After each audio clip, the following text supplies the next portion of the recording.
खुलुमबाय आंनि मुङा थरायना पम्पि बर' बोसोर 13 बोसोर गामि फुयाखात लासो फुयाखात जिल्ला उदालगुरि आं आरज मेथाइ रोजाबनायाव बाहागो लादों आरजनि गिबि सिरि नै आइ अनसुलि माइनाव नै आइ अनसुलि माइनाव बोराइ बाथौनि फिसाजो माने मैया मैया नोंनि सोरजिथाया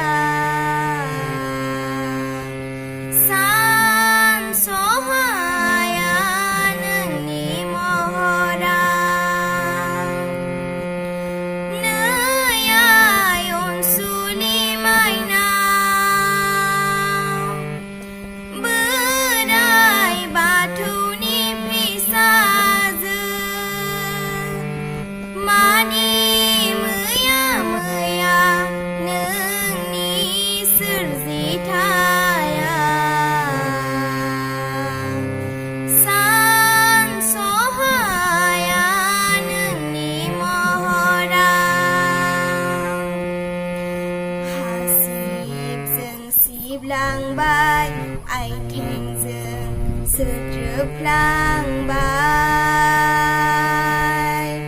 आलाय सिलाय खालामबाय जों सिबिरोङैनो